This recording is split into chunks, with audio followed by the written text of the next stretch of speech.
اعوذ باللہ من الشیطان الرجیم بسم اللہ الرحمن الرحیم صلی اللہ علی حبیبہ محمد وآلہ وصحابہ وسلم۔ السلام علیکم۔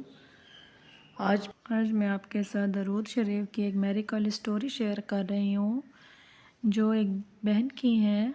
وہ بہن بتاتی ہیں کہ ان کی زندگی میں اتنی مشکلات تھیں، اتنی تکلیف تھی کہ برداشت سے باہر ہوتی جا رہی تھی، اتنی الجھنیں تھیں، زندگی الجھنوں کا شکار ہوتی جا رہی تھی، ہر طرف مسائل ہی مسائل، تکالیف، پرابلمز تھیں۔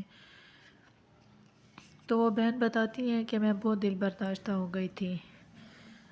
وہ بہن بتاتی ہیں کہ میری زندگی میں یہ مسئلہ تھا، یہ پرابلمز میری زندگی کی سب سے بڑی تھی کہ میری جہاں پہ شادی ہوئی تھی اور جو میرا ہسبینڈ تھا وہ صحیح نہیں تھا، یعنی کہ میں ان میں ایسی کمی تھی جس سے میری ساری زندگی میری اولاد نہیں ہو سکتی تھی، نہ ہمارا ازدواجی رشتہ مکمل تھا۔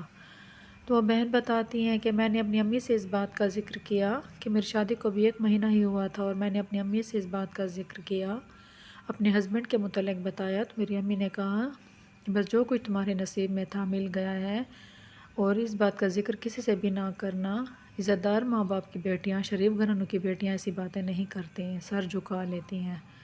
تو وہ بہن کہتی ہیں کہ میں نے بھی اپنی امی کی بات مانی اور بس زندگی گزار رہی تھی۔ اپنے ہسبینڈ کے میرے ہسبینڈ میں جو کمی تھی اس کے اوپر میں نے پردہ ڈال لیا تھا۔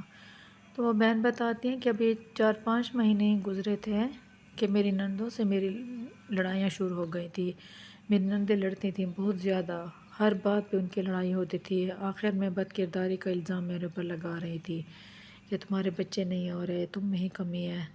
تو وہ بہن بتاتی ہیں کہ میں نے اپنے ہسبینڈ سے کہا کہ جب آپ میں مسئلہ ہے تو آپ اپنے گھر والوں کو بتائیں، میرے اوپر الزام تراشی نہ کریں، کیونکہ جب مجھ میں کوئی مسئلہ ہی نہیں ہے، میری ساری رپورٹس کلیئر آئی ہیں، آپ میں واضح مسئلہ ہے، جب ہمارے درمیان کچھ ہے ہی نہیں تو ہمارا بچہ کہاں سے ہوگا۔ لیکن وہ بہن بتاتی ہیں کہ میرے ہسبینڈ بالکل خاموش تھے، نہ وہ بہنوں کو کچھ کہتے تھے نہ مجھے کچھ کہتے تھے، اور مجھے کہتے تھے کہ بس صبر کرو۔ لیکن میں اب ہر قسم کی بات میں نے کہا میں برداشت کروں گی، لیکن میں بد کرداری اور الزام تراشی برداشت نہیں کر سکتی تھی۔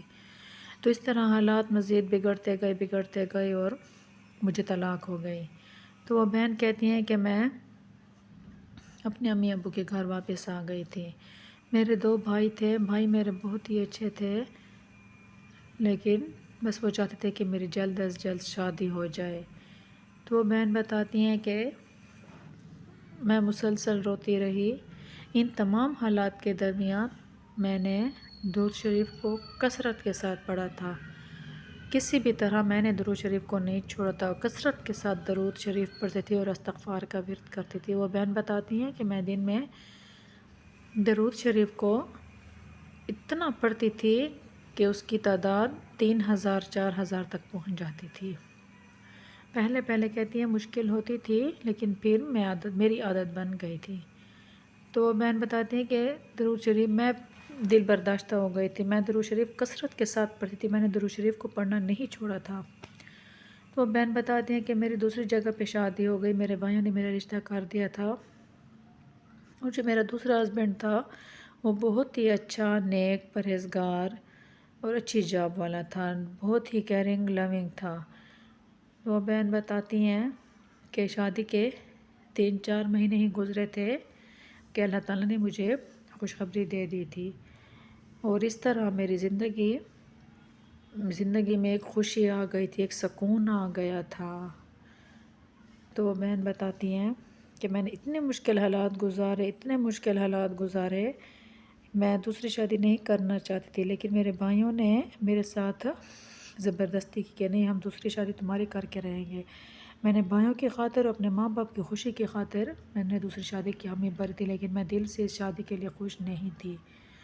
لیکن اللہ تعالیٰ نے میرے لیے یہ شادی باعث برکت بنائی تھی، میرے لیے سکون کا باعث بنائی تھی، مجھے وہ خوشیاں ملی جس کا میں نے سوچا بھی نہیں تھا، جو میرے ذہن میں ہی نہیں تھی، جن کی مجھے امید ہی نہیں تھی۔ اللہ تعالیٰ نے میری زندگی پر اتنا رحم کیا، اتنا کرم کیا، اللہ تعالیٰ نے مجھے اولاد نرینہ عطا کر دی ہے۔ تو وہ بہن بتاتی ہیں کہ درود شریف کی وجہ سے میں نے جتنے بھی میرے مشکلات تھے، جتنی بھی آزمائشیں تھیں، وہ میری ساری کی ساری دور ہو گئی تھیں۔ اللہ تعالیٰ نے میرے اوپر اتنا رحم کیا، اتنا کرم کیا۔ درود شریف کو میں کثرت کے ساتھ پڑھتی ہوں اور اب بھی پڑھتی ہوں، میں نے کبھی بھی درود شریف کو نہیں چھوڑا۔ بہن بتاتی ہیں کثرت کے ساتھ درود شریف پڑھتی تھی، ہر وقت میری زبان پر درود شریف کا ورد ہوتا تھا۔ جب بھی میری کوئی مشکلات اب بھی پیش آتی ہیں، میں درود شریف کا ورد کرتی ہوں، اللہ تعالیٰ میرے تمام مشکلات بہت جلد دور کر دیتا ہے۔ وہ بہن بتاتی ہیں جتنی بھی مشکلات ہوں، جو بھی مسئلہ ہو، جتنی بھی پریشانیاں ہوں، چاہے وہ کاروبار کی ہوں، اولاد کی ہوں، رزق کی ہوں، دشمن کی ہوں، جو بھی ہوں، درود شریف کو کثرت کے ساتھ پڑھیں، اللہ تعالیٰ تمام کے تمام مشکلات حل کر دے گا، تمام دروازے کھول دے گا، غیب سے مدد کے دروازے کھلیں گے، تمام حاجات پوری ہوں گی، گناہوں کی بخشش ہوگی، قیامت کے دن حضور پاک صلی اللہ علیہ وآلہ وسلم کی شفاعت نصیب ہوگی۔ درود شریف کا ہر صیغہ ہی خوبصورت ہے، درود شریف کا ہر لفظ خوبصورت ہے اور ہر صیغہ اپنی کمالات ہے۔ درود شریف کو سچے دل کے ساتھ پڑھیں، اللہ کی رسی کو مضبوطی سے تھام لیں، نماز کی پابندی کریں،